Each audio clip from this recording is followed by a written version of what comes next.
Everyone, welcome to J chemistry. तो कैसे चल रही है आप सबकी प्रिपरेशन? अच्छी नहीं चल रही है? एग्जाम्स है नेक्स्ट मंथ, सेमेस्टर एग्जाम्स। तो देखो, मुझे पता है ऐसे वाली सिचुएशन आती है, मेरे साथ भी थी। मतलब मैं भी जब एग्जाम्स दे रही थी, फाइनल सेमेस्टर में थी, तो मुझे भी लगता था अब मुझे कहाँ पर फोकस करना है, एग्जाम्स पर, सेमेस्टर एग्जाम्स पर फोकस करना है या फिर नेट की प्रिपरेशन करनी है। तो मैं आपको एक बात फॉर श्योर बोल रही हूँ कि अगर आपके एग्जाम्स 30 मई को भी खत्म हो रहे हैं तो भी आपको ये बात नहीं सोचनी है कि मेरा जून वाला पेपर तो गया, अब मैं दिसंबर के लिए प्रिपेयर करूंगा। ऐसे आपको बिल्कुल नहीं सोचना है। अगर आपके पास 15 दिन भी बचते हैं आपके सेमेस्टर एग्जाम्स के बाद, तो भी आप एक बार ट्राई जरूर करेंगे। जितने मैक्सिमम मार्क्स आप सिक्योर करो इस बार एग्जाम में, उतना आप ट्राई करोगे और लास्ट में मतलब ऐसे गिव अप नहीं करना है कि ये वाला तो गया, कोई बात नहीं, नेक्स्ट टाइम देखूंगा। देखो, नेक्स्ट टाइम ना जो कॉम्पिटिशन है हर बार बढ़ेगा, वो 6 महीने के बाद कॉम्पिटिशन और ज्यादा बढ़ेगा। तो मैं आपको सिर्फ इतना ही बोलूंगी, अगर आपके सेमेस्टर एग्जाम्स हैं, क्योंकि ना बहुत सारी मेल्स आती है, उस समय यही होता है कि मैम मेरे नेक्स्ट मंथ से एग्जाम स्टार्ट है, तो मैं कैसे किस तरह से स्ट्रेटेजी बनाऊं। तो देखो, स्ट्रेटेजी तो आपको अपने आप से बनानी पड़ेगी, किस तरह से आप मैनेज कर सकते हो। बट मैं आपको एक चीज बोल सकती हूँ, यहाँ पे ना आपके पास 2 ऑप्शन है। पहला ऑप्शन तो ये कि अगर आपने कुछ चैप्टर्स ऑलरेडी कवर कर लिए हैं सिलेबस के, नेट के एग्जाम की बात कर रही हूँ मैं, अगर आपने पहले से कुछ चैप्टर्स प्रिपेयर करके रखे हैं तो आप एक काम कर सकते हो। देखो, बहुत ही ज्यादा इंपॉर्टेंट है ये बात कि जब तक आप अपने सेमेस्टर एग्जाम से फ्री हो तब तक आपका कॉन्फिडेंस लेवल गिरे ना। आपका कॉन्फिडेंस जितना अभी था या जितना तब था जब आपने स्टार्ट किया, आपका कॉन्फिडेंस लेवल उतना ही रहना चाहिए। तो उसके लिए आप एक काम कर सकते हो, या फिर मैं जो करती थी, मैं ये करती थी कि जितना मैंने पढ़ा हुआ होता था मैं उसको बार बार रिवाइज कर लेती थी। तो इससे क्या होता था, मेरा मेन फोकस तो सेमेस्टर एग्जाम्स पे रहता था, बट साथ साथ जो मैंने पहले पढ़ा हुआ था उसकी रिविजन एक बार हो जाती थी। तो मुझे ना ऐसा लगता था कि चलो एटलीस्ट मैंने 6 चैप्टर भी अगर पढ़े हैं तो वो अच्छे से मैं रिवाइज करके क्वेश्चंस वगैरह सब कुछ सोल्व करके साइड में कर रखे हैं। तो उनको अगर एग्जाम से 2 दिन पहले भी अगर उसके पेजेस टर्न करके जाती हूँ तो मैं उसके क्वेश्चंस अटेम्प्ट कर लूंगी। तो आप ये कर सकते हो कि जितने चैप्टर्स आपने अभी तक पढ़े हुए हैं उनके रिविजन स्टार्ट कर दो अपने एग्जाम टाइम पे। मतलब अगर डेली आप 1 या 2 आवर भी निकाल पाओ, या फिर सपोज करो मे की फर्स्ट वीक से अगर आप स्टार्ट कर रहे हो, आपको लग रहा है कि प्रैक्टिकल्स चल रहे हैं तो ज्यादा टाइम तो उन्हीं को देना है, बट साथ में ये भी इंपॉर्टेंट है तो डेली जैसे भी ट्राई करो कि आपके रिविजन वाला काम हो जाए। या फिर अगर आपको ऐसा लग रहा है कि रिविजन तो नहीं, मैं रिविजन तो बाद में भी कर सकती हूँ, मतलब स्टार्टिंग में मैं ये कर लूँ कुछ चैप्टर्स कवर कर लूँ, तो आप कोई भी एक बड़ा सा चैप्टर उठाओ। जैसे सपोज करो अगर आप इनऑर्गेनिक की बात करें तो कोऑर्डिनेशन कर लो। ट्रस्ट में आपको ऐसा लगेगा कोऑर्डिनेशन करने के बाद कि आपकी सारी इनऑर्गेनिक ऑलरेडी खत्म हो चुकी है, अब आपको कुछ करना ज्यादा है नहीं इनऑर्गेनिक में, तो ऐसे कर सकते हो। मतलब एक बड़ा सा चैप्टर उठा लो, अपने एग्जाम के टाइम पे ट्राई करो कि इसको फिनिश करना है जैसे जैसे करके। तो ये तो बात रही उनके लिए जो एग्जाम्स के लिए भी प्रिपेयर कर रहे हैं, उनके सेमेस्टर एग्जाम्स भी आने वाले हैं। बट ऐसे कैटेगरी वाले बच्चे जो या तो घर पे बैठ के पूरा फुल टाइम दे रहे हैं, तो उनके लिए तो कोई टेंशन वाली बात नहीं, आराम से पढ़ो और बिल्कुल गिव अप नहीं करना है। अब ना एक एक क्वेश्चन, अगर देखो एक बार कोई क्वेश्चन आता है ना ऐसे वाला तो मैं छोड़ देती हूँ, चलो कोई बात नहीं, ऐसे क्वेश्चन आ जाते हैं। बट बार बार ये क्वेश्चन पूछा गया, मतलब 2-3 मेल्स आए हैं, उसमें पूछ रहे हैं बच्चे कि मैम जो जून का पेपर होता है नेट का, क्या वो ज्यादा डिफिकल्ट होता है इन कंपेरिजन टू दिसंबर वाले पेपर के? तो अगर मैं आपको ना बोल दूं तो क्या खुश हो जाओगे आप, और हाँ बोलने से कॉन्फिडेंस डाउन तो नहीं जाएगा? तो देखो, मेरी बात वीडियो ना पूरी देखना, छोड़ना मत, वरना कॉन्फिडेंस डाउन होएगा, फिर ना पेपर में गड़बड़ होगी। तो देखो ध्यान से सुनो, मैंने ना पूरी कट ऑफ जहां तक मुझे मिली मैंने पूरी यहाँ पे लिखी है आपके सामने, अब स्क्रीनशॉट लेने का भी टाइम दे दूंगी। बट पहले एक बात सुनो, अगर पेपर इजी आता है तो कट ऑफ बढ़ती है। तो अगर मैं इस हिसाब से देखूं पेपर इजी, अगर मैं कट ऑफ की बात ना करूं, अभी सिर्फ बात करूं इजी और डिफिकल्ट की, तो यस, जो जून का पेपर होता है वो डिफिकल्ट होता है इन कंपैरिजन टू दिसंबर। और ये मैं कैसे बोल रही हूँ, लास्ट के 3-4 इयर्स के एनालिसिस से बोल रही हूँ कि जो कट ऑफ्स आती हैं उससे हम एनालाइज कर सकते हैं पेपर डिफिकल्ट है या फिर इजी है। तो अगर हम बिना कट ऑफ के देखें तो हाँ, आप यही बोलोगे कि पेपर डिफिकल्ट था। जिसने भी दिसंबर वाला पेपर दिया है अभी, अगर वो जून वाला पेपर देकर आएगा तो वो आके यही बोलेगा कि पेपर डिफिकल्ट था। तो ये बात तो फॉर श्योर है कि जो जून का पेपर होता है वो ज्यादा डिफिकल्ट होता है इन कंपैरिजन टू दिसंबर। लेकिन अभी ना कॉन्फिडेंस डाउन करने वाली बिल्कुल बात नहीं है। देखो, बहुत ही सिंपल सी बात है, अगर हम कंपेयर करें, मुझे ना जून 2015 का नहीं मिली कट ऑफ, मैंने दिसंबर की लिखी है, तो यहाँ पे हम कंपेयर नहीं कर पाएंगे। बट अगर मैं बात करूं 2016 की, तो अगर मैं जून की बात करूं तो जीआरएफ देखो 100.50 पर है और यहाँ पर है 103 पर। अगर मैं यहाँ पे बात करूं 2017 की, यहाँ पर 111 पर है जीआरएफ और यहाँ पर कितने पे है, 117 पर, 117.5।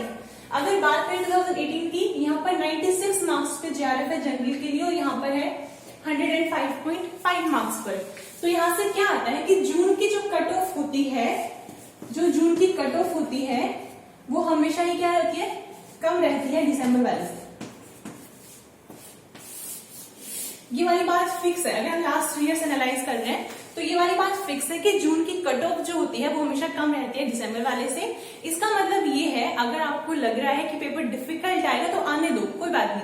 अगर पेपर डिफिकल्ट आएगा तो आप ये लगा के चलो कि 100 मार्क्स पे आपको जेआरएफ मिलेगा, अगर पेपर डिफिकल्ट आता है तो अगर आप 95 to 100 के बीच में मार्क्स लेके आए तो आपको नेट तो पक्का होएगा ही होएगा, आपका जेआरएफ भी हो सकता है 100 मार्क्स पर। अगर पेपर आता है इजी, अगर देखो पेपर इजी आ रही है ना, बहुत सारे लॉस होते हैं। हमें एक बार लगता है कि पेपर इजी है तो हमारे मान लो सपोज करो 105 मार्क्स आ गए या हमारे 110 मार्क्स आ गए इजी पेपर में, तो कोई फायदा नहीं होता है उस चीज का, क्योंकि कट ऑफ बहुत ही ज्यादा हाई चली जाती है। अब देखो इस बार कितनी थी कट ऑफ, 115.5। ऐसे ही जब यहाँ पे देखो 117.5, तो जैसे ही पेपर इजी आएगा कट ऑफ 115 को क्रॉस कर जाएगी, तो क्या फायदा होगा मतलब ऐसे इजी पेपर आने का। बस हम ऐसा लगा सकते हैं, अगर पेपर इजी आएगा, सपोज करो कोई ऐसा एवरेज स्टूडेंट है जो 90 मार्क्स लेकर आता है, उसकी इतनी प्रिपरेशन है कि अगर एक नॉर्मल पेपर आता है तो उसके आते हैं 90 मार्क्स। अब सपोज करते हैं पेपर इजी आ जाता है, तो अगर पेपर इजी आता है तो हो सकता है वो 110 मार्क्स ले आए, लेकिन जेआरएफ तो 90 में भी नहीं होता, 110 पे भी नहीं होगा, तो आपके मार्क्स तो इंक्रीज करे हैं बट आपका जेआरएफ नहीं हुआ है।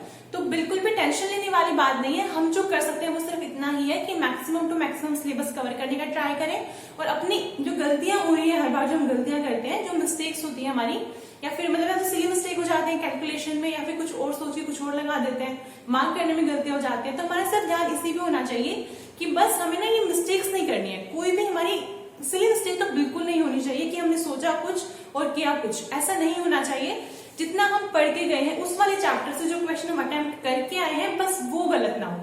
पेपर डिफिकल्ट आ रहा है, हमसे 10 क्वेश्चन नहीं बन रहे, कोई बात नहीं, हमसे 5 भी क्वेश्चन अगर बन रहे हैं, बस वो गलत नहीं होने चाहिए। तो आप एक बात ध्यान रखेंगे, अगर आप एग्जाम देने जाते हो, अपने पेपर देखा, आपको लग रहा है पेपर तो डिफिकल्ट है, तो उस टाइम पे बिल्कुल ये नहीं सोचना है कि पेपर डिफिकल्ट है तो मेरा कुछ नहीं होने वाला है।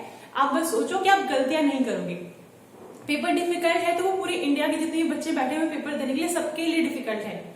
अब बस अच्छा सा जेआरएफ में अच्छी रैंक वही लेकर आएगा जो उस टाइम कंपोज रखेगा अपने आप को अच्छे से, और बिल्कुल अपनी कूल माइंड से पेपर अच्छे से अटेम्प्ट करेगा। अगर आपके 110, अगर पेपर डिफिकल्ट है तो आपके 110 मार्क्स भी बहुत ज्यादा हो जाते हैं, 105 मार्क्स भी आपके ज्यादा माने जाते हैं। अगर मैं अपनी बताऊं आपको, जून 2018 में मेरे मार्क्स थे 129 और मेरी रैंक थी 6, क्योंकि देखो जनरल में कट ऑफ ही 96 है ये पेपर में। 129 मार्क्स अगर आप इस पेपर के लिए देखो तो बिल्कुल भी ज्यादा नहीं है, आप सिर्फ 115.5 पे तो जेआरएफ हो रहा है, लेकिन इस वाले पेपर के लिए 129 मार्क्स बहुत ही ज्यादा थे। तो अगर इस पेपर में जहाँ पे 96 मतलब जेआरएफ मिल रहा है 96 मार्क्स पर, अगर आप यहाँ पे 100 भी लेके आते हो मार्क्स, तो आपकी रैंक अराउंड 60-70 के अराउंड आपकी रैंक होगी जेआरएफ में, जो आपकी रैंक बता रहे हैं। तो अगर पेपर डिफिकल्ट आता है तो आपके 100 मार्क्स में बहुत ही ज्यादा हो जाते हैं। तो जून का पेपर में हमेशा डिफिकल्ट, एक रीजन और है जून का पेपर डिफिकल्ट आने का। अभी जो जून 2019 वाला पेपर होगा उसका डिफिकल्ट आने का एक रीजन और है जो मुझे लग रहा है, हो सकता है आपको ना लगे, हो सकता है ऐसा ना हो। बट अगर हम इस वाले पेपर से देखें, दिसंबर 2018 में जो टॉपर है जिसकी रैंक 1 है उसके मार्क्स है 170 मार्क्स आउट ऑफ 200।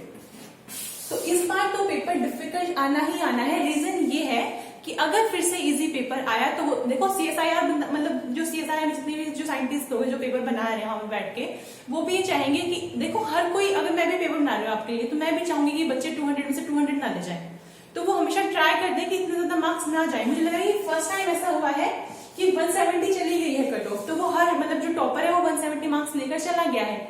अगर फिर से इजी पेपर आया, हो सकता है बंदा 180 ले जाए, कोई टॉपर जो भी है 190 ले जाए, तो ऐसा तो कोई भी एग्जामिनर नहीं चाहेगा, क्योंकि नेशनल लेवल का एग्जाम है। मजाक तो है नहीं कि आप इतने मार्क्स लेके जा रहे हो, तो कुछ ना कुछ करके वो रोकेंगे मार्क्स को इतने ज्यादा ऊपर जाने से, तो पेपर का लेवल ही बढ़ाएंगे। एक ही तरीका है कि पेपर का लेवल बढ़ा दो ताकि बच्चे 150 मार्क्स तक रुक जाए, 150-155 तक रुक जाए। तो पेपर का लेवल तो डिफिकल्ट आने वाला है, बट हमें टेंशन नहीं लेनी है, क्योंकि अगर पेपर डिफिकल्ट आएगा तो हमारा 100 मार्क्स में हमें जेआरएफ मिलेगा।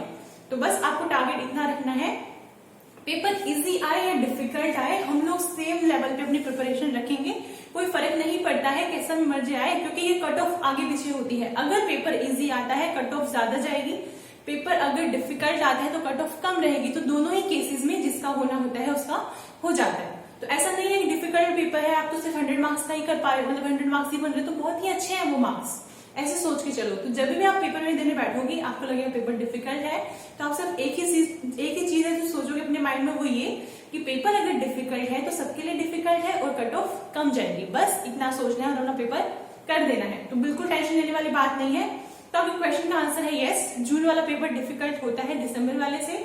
और जब इतने मार्क्स आए हैं पहले वाले पेपर में टॉपर के, तो इन मार्क्स को गिराना ही है। हर कोई यही टारगेट रखता है कि भाई इतने ज्यादा मार्क्स कैसे ले जा रहे हैं बच्चों को तो थोड़ा रोकना ही है। रोकेंगे कैसे? पेपर का लेवल बढ़ा देंगे। अब ये तो नहीं करेंगे और इजी पेपर दे देंगे, तो पेपर तो डिफिकल्ट आएगा।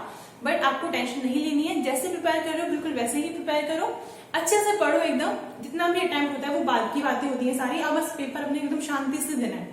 अपना कॉन्फिडेंस लेवल आपका नहीं गिरना चाहिए पेपर को देख के।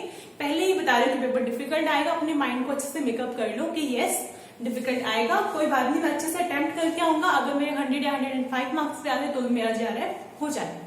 आई होप आपके लिए वीडियो यूजफुल रही होगी। और मेन मोटिव सिर्फ यही था कि आपका कॉन्फिडेंस डाउन नहीं होना चाहिए। अब अगर आप प्रिपेयर कर रहे हो, कोई आपको बोल दे आके, कोई रैंडम बंदा आके बोल दे कि पेपर तो डिफिकल्ट आने वाला है, तो हमारा कॉन्फिडेंस तो गया कि मैं तुम्हें इतनी अच्छी प्रिपरेशन नहीं है मेरी, ऊपर से पेपर भी डिफिकल्ट आ रहा है तो मेरा तो कुछ नहीं होने वाला है। तो ऐसा नहीं है, कट ऑफ गिर जाएगी पेपर डिफिकल्ट आएगा। Thank you so much for watching.